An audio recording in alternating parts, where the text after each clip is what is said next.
You might be a religious scientist. You might be a religious scientist. You might be a religious scientist. You think there is a creative power. If you've ever uttered these words, mind, body, soul. You believe in oneness. The universe itself. That's the triune nature. The 10 core concepts of science of mind.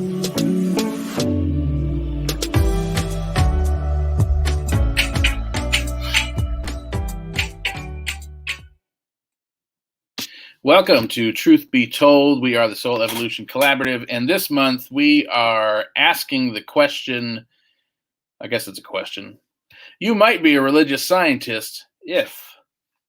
And we decided it would be a really great opportunity, along with having a little bit of fun with it, to revisit some of the most basic concepts of this teaching, the science of mind. And if you are unfamiliar, science of mind is the principles, the faith that we are following and preaching here at Truth Be Told. And there are 10 basic concepts within this philosophy, and it is more of a philosophy than much of anything else. That this philosophy teaches things like oneness and the creative nature, the reciprocal nature of the universe, all of these different concepts that show up again and again and again. And so the founder of this movement, the guy who wrote all this down on paper, wrote about these 10 core things over and over. So everything that he wrote about talks about one of or a combination of these things that we're going to be talking about all month. So we just thought we'd have a little fun with it, that you might be a religious scientist if you believe in or have talked about or think about any of these 10 things. So if you are watching this, you probably already are a religious scientist, but whatever. There might be people who have never seen this before, which is pretty cool. So sit back, relax, enjoy this episode of Truth Be Told.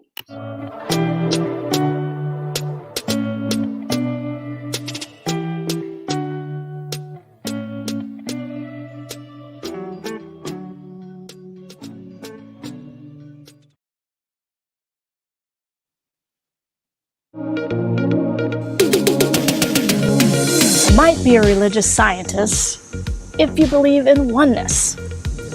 So oneness is the first of the 10 core concepts of science of mind, religious science.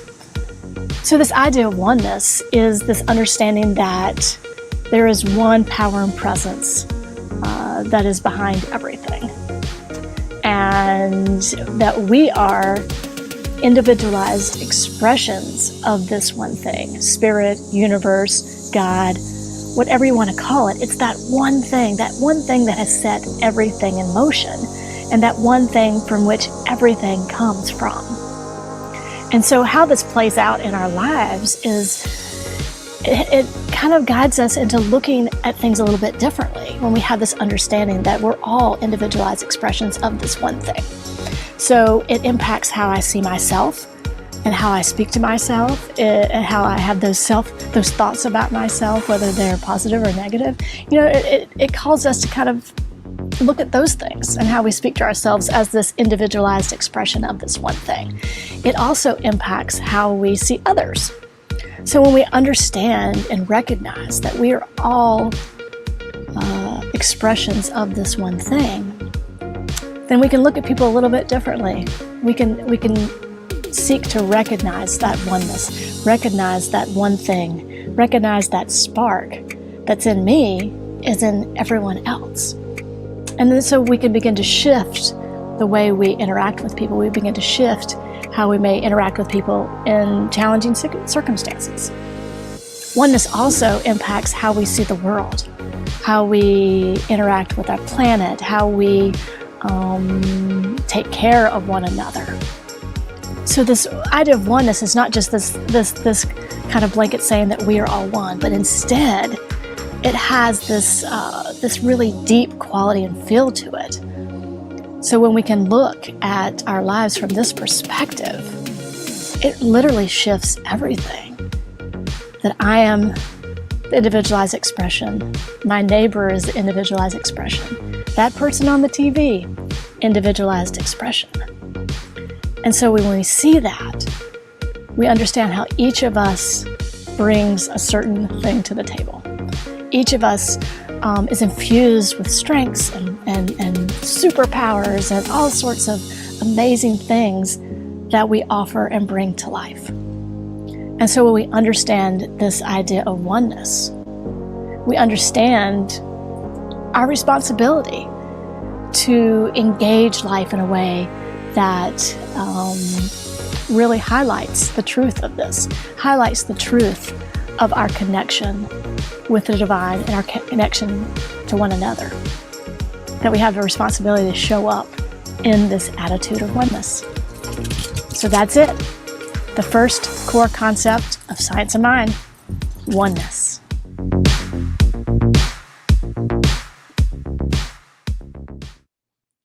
It made me think of Oprah, and you get a new car, and you get a new car. You're an expression of God. You're an expression of the one. You're an expression of the one. Oh my God, I so should have done that. That would have been amazing. I love the idea that it's our responsibility. Like, not only is it true, not only is it something we can recognize and then learn how to see other people in that, but like, we actually have a responsibility to do that. Oh, wow. Yeah. Well, it's kind of when it's in our awareness and we understand the connection, then yeah, it's like we have to do something with that. Just holding that knowledge within us is, I mean, that it's about stepping into that and our responsibility to ourselves and to each other and to the world, for sure.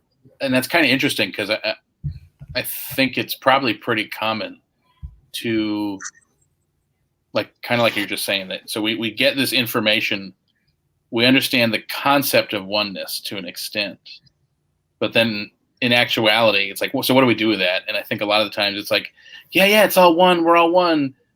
Well, except for you, because you think something different, right? Or you look a different way, or you act this, whatever. And it's like, well, yeah, we're all one except for the others, or except for whatever that otherness is that doesn't fit with our idea of oneness. And it's like, well, no, that's not really it, though, is it? Yeah, it's almost like when we think that we're all one, and we say that in this kind of dreamy, glittery sort of way, until it bumps up against me. Yeah. And until it bumps up against my sense of self or my sense of worth or my sense of whatever. And then it's like, oh, then you're right. And then it creates this other. And so it's like creating this container where all of us can kind of mull about without that. Yeah. It takes work. I love the idea, though, when you were talking again about, it being your responsibility. Now we have to do something with it. It's one of those things, though, that when you do it, like, your life shows up in a different way. Like, you're going to benefit from taking that responsibility. Yeah. So, like, just for the very selfish nature of, if nothing else, right. Yeah. Even if you don't actually care about other people, it still helps you. But it's interesting, like, when we have that awareness, then the activity follows. It's just that awareness and the activity has to follow. And I think sometimes we have to step out in ways that aren't comfortable at first, or may feel kind of weird, like, when you have a brand new pair of shoes. But just like with a brand new pair of shoes, the more you walk, the more comfortable they are. And the more it just kind of gets into this rhythm. And I think that's true with not only this concept, but all the concepts we're going to talk about, that some of these things bump up against our default way of being. And so that's why it's like, oh, that feels really uncomfortable. But the more that we kind of turn our attention to it, then the more that default shifts into these new defaults, new ways of being. And then the more we step out into it, then it becomes more comfortable, or we are able to do it quicker is the goal. Yeah. I love that idea of replacing our default thinking with oneness. Imagine if that was the first thought every time. Yeah, I mean, that was the first, just like that positive intent, always assuming that people have positive intent. If we go to that space, instead of assuming that people are out to get you, or people are jerks, if you're assuming positive intent, then it does shift what we see in ourselves, what we see in everyone else. And by seeing that, then it kind of just shifts the energy of everything. Yeah. And I just feel like we need to add to all this, because I'm not sure we said it. It might have been implied in a couple places, but just to say it explicitly, that oneness doesn't mean sameness. And I know that like those exact words are something we've said before on this show, but that oneness doesn't mean sameness. And I think that might even be some of what bumps up against, like, this is my perception of reality. And so when your otherness bumps up against my idea of oneness, it's like, oh, well, that means I'm wrong. So if one of us has to be wrong, it's a lot easier if it's you. And so part of oneness is recognizing, like, we have to recognize that the wholeness, which I think is a concept we get into maybe next week, but that all of what shows up is part of oneness. And right. So that's, to take it a step deeper. Yeah, that's a whole other, we'll get to the rest of that later. Wait for that one. Just wait for that one. But oneness is not sameness.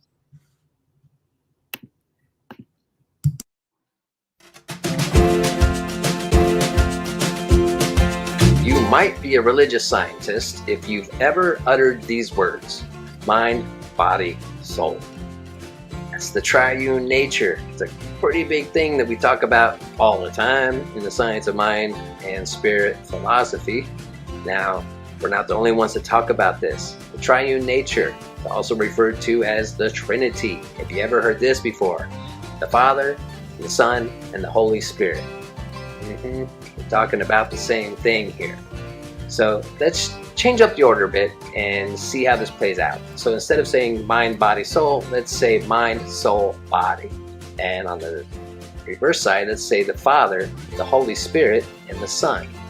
It's all the same thing. That first part, mind, all thought, the original consciousness, just plain consciousness, something that became aware of itself and wanted to truly know itself in its infinite nature, right? Thought is infinite. There is no limit to thought.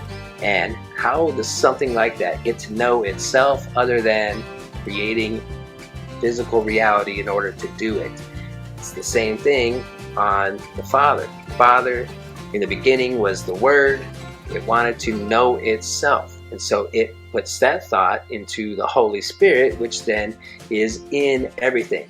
As they say in Christian philosophy, that the Holy Spirit, the Holy Ghost, is in, through, and of everything. It is the creative substance. It is the substance that forms all of our reality, which gets kind of pretty trippy when you get into the whole idea of looking at the subatomic levels. When we break everything down to its smallest parts, electrons, protons, the subatomic levels, we see that there's more space in between matter, far more space than actual particles. And what they're learning is that's really not empty space, it's filled with something. And what is that something that's in that space? It's been referred to as ether for a long time. And it's also what we're learning more and more about all the time as dark matter. And they're saying that actually that space in between isn't space. There's actually more substance to that than there is to actual physical reality, which is mind-blowing. Well, that's the Holy Spirit through it all. It trips me out. So here's the thing. The macrocosm to the microcosm. It's the fractal nature of the universe. If you've ever heard it referred to that as before, continually fractaling, seeing itself in each individual part. And we see it referred to in other religions in similar ways. As they say, it's as above, so below. And then the idea that humankind was created in the image and likeness of God. That doesn't mean that God looks like a human being sitting up in a cloud somewhere. What it means is that we are that same triune nature, mind, body, soul. We hear in the wellness circles, you have to take care of all three parts, mind, body, soul. We're like a tripod. You need each of those legs to stand on in order to be fully supported and live in this world. We have to pay attention to all of it. I really like Carl Jung as such an advocate for bringing spirit into the sciences of the mind and the body. It all ties together. It's the triune nature of all that is, and wow, we see it across the board, all different places. So that's it, the mind, body, soul. 3, it really is the magic number.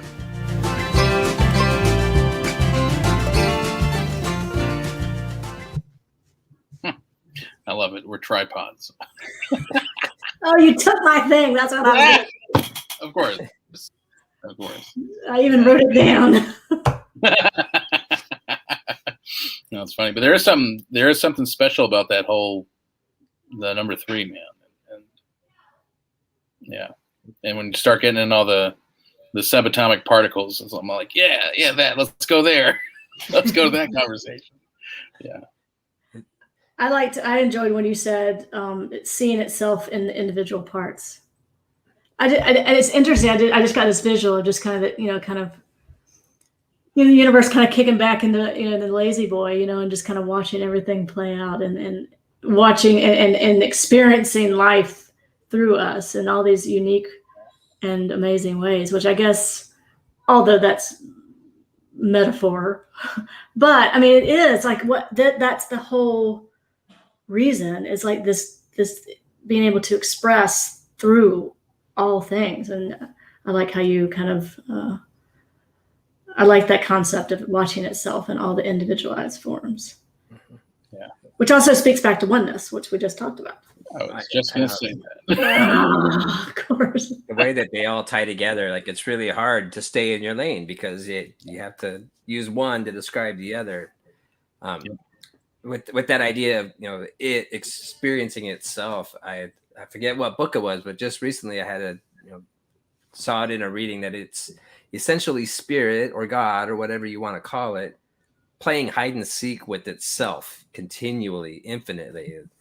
It's here within us, hiding from everybody else, and we forget that it's there within us. That's part of our inherent amnesia that we're born with, and then it's us to wake up as we start to seek it and realize, I see it in you. It was hidden in you. It was hidden in that rock. It was hidden in everything. It's everywhere. Yeah, cool. And it just boggles my mind. Like every time, I think one of the reasons we found it so important to come back to the core concepts again. Usually we talk about like Declaration of Principles or whatever, right? That's up on our website. So to kind of like do it like old school, like 10 core concepts is kind of an old school for us. I mean, it's from the 90s, whatever. But, right. Like to revisit those concepts, because every time you do it, every time you look at what are the fundamental principles, it hits in such a different way. And it just lands in a new way, and you're in a new place. And so you see it from a new angle, or you recognize a new aspect of it. And, just even trying to really think through like the triune nature, right? Like, man, how do we even describe it? Because what it is even describing is this, like, there's not really 3 things, right? So it's all part of oneness, and yet there are these 3 aspects of it that exist everywhere simultaneously. And it just gets into this like mind bending, like, how do we even talk about that? Like, so to name it, even to name it mind, it's like, okay, so what does that mean? Like, what is the mind? What is our mind? And then talk about like the soul and what we think of as soul and affect the land of form. Like, what even are all of these things? And, especially then when you get into like the quantum physics of it, like the subatomic particles, there's no reason that this desk in front of me is solid. There's none. It's like it's 99% empty space. We just have this agreement that this is a solid desk. Okay, cool. We agreed to that when we got here. Got it. What? When I think about the Triune Nature too, I think about it's like categories of activity. So it shows up, mind, and it shows up in this category, and all these things fall under that, and that's how it shows up in this way. And then soul, this is how it shows up in this way, and then body, and it's just like, but it's all the same. It just categories of activity. Yeah. And it kind of it's mind-boggling, and to even try to like explain it, we fall short. But the more we revisit it, the more we revisit these concepts, it becomes second nature. Just like when I was a kid playing basketball, you run drills over and over and over and over and over again, and then you begin to play the game without even thinking about, I'm dribbling a ball, now I'm going to pass the ball, now I'm going to shoot the ball. You've done it so many times. We've studied this in different ways and looked at it from different angles, so much so that when something arises in our experience, we automatically go to that because we've been there before. We've done it before, in a positive way, in a way that is leading us forward and not keeping us, swirled and stuck in the same place. Yeah. Good stuff, Christopher. Well, hello. And no, we are not done yet, but I want to take this opportunity to let you know all the amazing things that are going on here at Soul Evolution Collaborative. Obviously, truth be told, if you're watching this is our Tuesday night program where we get together and have a little bit of fun and talk about some really cool stuff. And this week we're talking about the first 3 core concepts of the science of mind. And Wednesdays, we have Unwind Wednesdays, and it's an opportunity to be in spiritual practice, specifically in a meditative practice and contemplative practice. And we know that those spiritual practices, what is continually focuses on our growth and our transformation, and allows that stillness and quiet where we can really connect with the truth of who we are. And Thursday night program is called The Gathering. And this is an opportunity where we can take all the stuff that we've talked about tonight and discuss it in a small group setting. And these are some pretty amazing people that show up each and every week. And I'm always blown away by all the insight and all the wisdom. And it has just been a blessing for us to experience this. And coming up soon, we're going to have a new program. I won't give it away, but just stay tuned for that information that's going to come up. It's going to be a great opportunity for us to be in a large group, to have a little fun and to really experience each other in community in a new and different way. Now, as always, if you want to take a look at our website, soulevolutioncollaborative.org, you'll find all the ways you can sign up for all the things we have going on, as well as some videos and some blog posts and newsletters and all sorts of fun stuff. So thanks for joining us, and we'll get back to the show.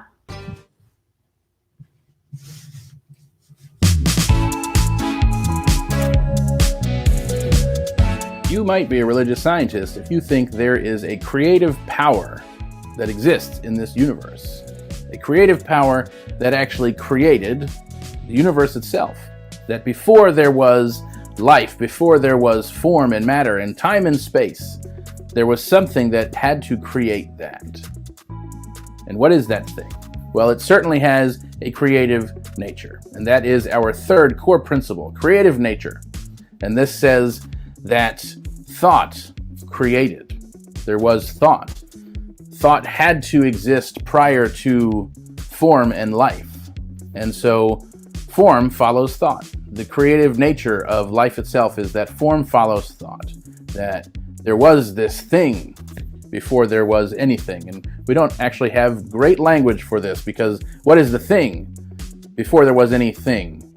The thing, implying it is a thing itself, but it actually, whatever it is, exists within but also beyond time and space. It was that thing that existed before there was any form, any space, any time. And it was conscious. It had a thought that then led to the creation of everything that we know. And so the nature of life itself is creative. The nature of this force, this power that is creative, is the creative nature that exists within all of life. So we also, being of this, have this same creative nature, that life around us exists because and by our thought. How we think is how life shows up. At whatever level you want to look at that, life shows up based on how we think about it. We have a thought and life shows up that way. We live and exist within the creative nature of the universe, the same creative nature that caused all of the universe, the creation of the universe, to come into form. And so just like in every other way, we are the microcosm of the macrocosm. We are the reflection of life itself, that we actually exist in the likeness and in the image of this creator. And so this creative nature moves through us and flows through us, whether we recognize it or not, when we are aware of it or not. In every moment, our thoughts themselves are creative. We believe something's going to happen and it happens, or even deeper, to the extent that the thought process, the process of thinking, actually involves moving matter.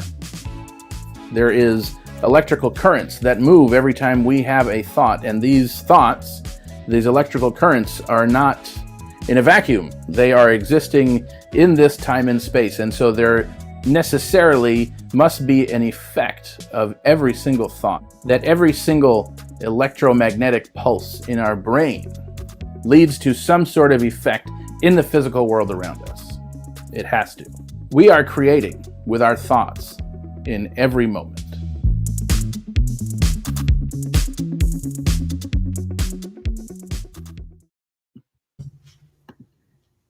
So I now realize. Huh? What?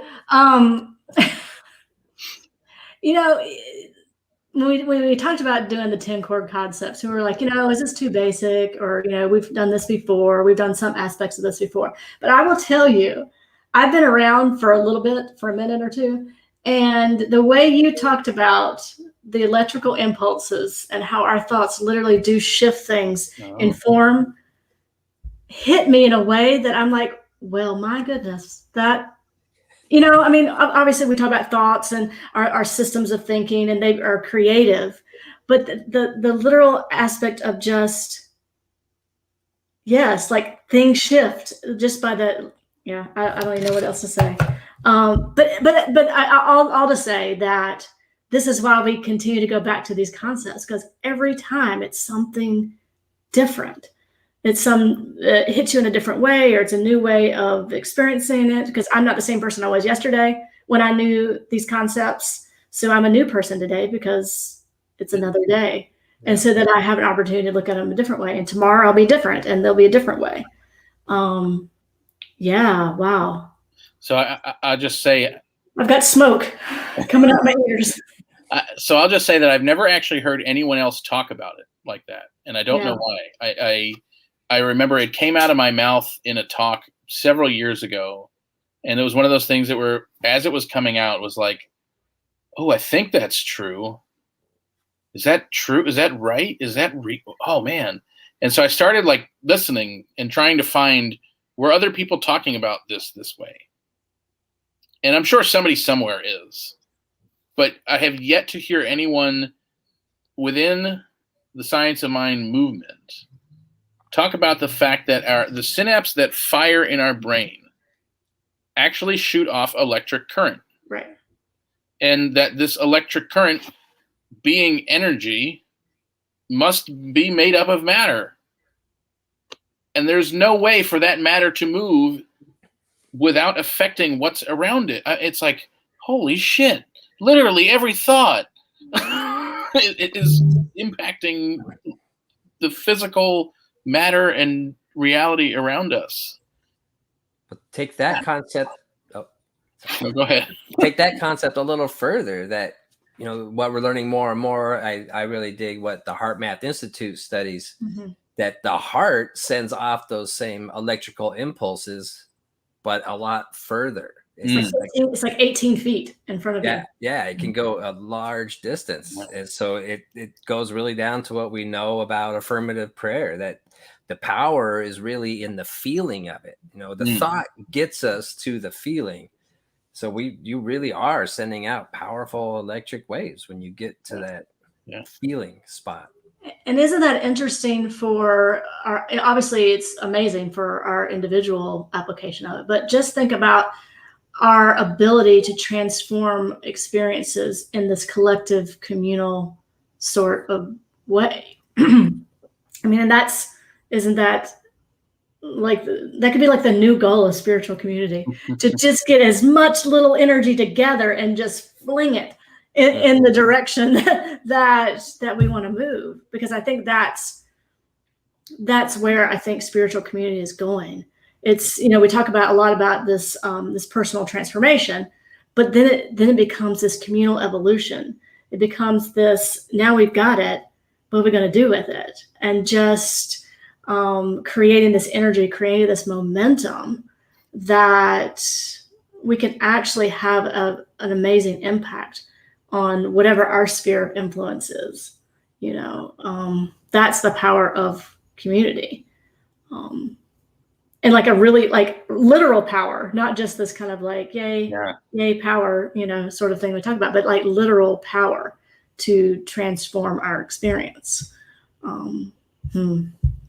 That's where my meditation, Unwind Wednesdays, and then like what I do on Insight Timer, that's now like every single one I do, that's how it all finishes, is the idea of that collective coming together, sending that out. And it's pretty cool too, like when they study, in transcendental meditation, when you have like 3-4 people in a room, and you have 3 people that go into heart mind coherence, you sync up your brain waves with your heart waves. That 4th person just being there, not even meditating, syncs up. So yeah, there's cool, powerful real stuff that can be measured that happens through thought and the heart. Well, and I'll say that's the interesting thing, that when I first found myself in a science of mind community, a lot of the stuff sounded like super woo-woo.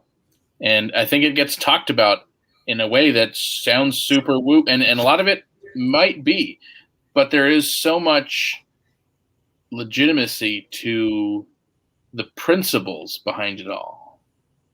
And it's like, oh man, why, if we could just get really good about talking about those principles, and I think that's part of our conversation tonight anyway, has been like, wow, how do you describe these things? Like these things that are nameless, and like, how do you describe the creative nature without talking about oneness? How do you talk about it without talking about, the triune nature? How do we talk about any of these things without having to some way include all, like, it's this crazy Venn diagram of wherever all of those things overlap, whatever that thing is, if we come up with a name for that aptly describes that, we'd be okay. But it was this idea that, like our thinking systems change our reality. So for us to go into like, for younger me to go into a meditation in like this communal setting, and then, okay, imagine light coming from you and you're changing the world around, and it's like, this sounds ridiculous. I mean, that was my thinking then. But then to kind of take the steps into, all right, well, if what's true about quantum, if what quantum physics says about subatomic particles is true, well, then everything is made up of that same whatever. I mean, there's so much more similarity between every single aspect of life than there is difference. It's all literally the same, and all matter that exists now has always existed, and it's never gone. It's just changing. All right, well, I can go there. And then from there, I can go to the, and kind of just like rationalizing myself to the next step until I've had enough experience to kind of build this like faith in it. And there's still some stuff that sounds really woo-woo. But that's the woo-woo stuff, right? I mean, like the actual like principles, it's like, right, oh no, this is really, like, you could prove this. Yeah. I mean, wow. I think Ernest knew what he was talking about a little bit. Yeah, I'm pretty sure. Pretty sure. Mhm. It's almost like there was like ideas that had been around since like forever that he Like kind of perennial wisdom stuff. Yeah. Yeah, yeah. Like a perennial like I don't know, Yeah. philosophy. Or Yeah. It's great getting back to the basics. I mean, we can get a little cocky, I think. I'll just say me, and I can only speak for myself. But there are some, I mean, especially if you've been in a spiritual community for a while, you know, sometimes it's really good to be like, yeah, okay, yeah, that's, you know, it's just a different way of seeing things every time you look at it. Yeah. Oh, oneness. Right. Oh, yeah. It's good stuff. Yeah. It is. All right, everybody. Thank you for being here. If you're in alignment with these ideas and these concepts, help us spread the word. Click like, subscribe, check out our website, come explore a little more, share it with your friends. We deeply appreciate all of you, all the support we've received from in-person participation, from financial support. All of you, thank you. Thank you very much from Soul Evolution Collaborative. Think about it. If you want to come join us Thursday night, we go into a really nice conversation, just a little over right at an hour, to where we get to look at these ideas, these concepts, and look at them from our own personal perspectives. It's been a great time, and we'd love to see you there. And we are supported by people like you. So if you are called and you would like to support us as well, of course, financial support is always appreciated, and that helps us keep going through this ministry. So go to soulevolutioncollaborative.org, hit the donate button, and give what feels good to you to give, what comes from your heart, and know that you are circulating your energy through the many different ways that it can come from. All donations are tax deductible and greatly appreciated. To stay up to date with what's coming out next, please go to soulevolutioncollaborative.org, sign up for the email to be on our list, sign up for the gathering, come see us, sign up for Unwind Wednesday guided meditation. And some of you, we'll see you on Thursday night. We're looking forward to it. Some we'll see tomorrow, and the rest of you, we'll see next week. So thanks for being here. Have a wonderful week and be well. Thank you.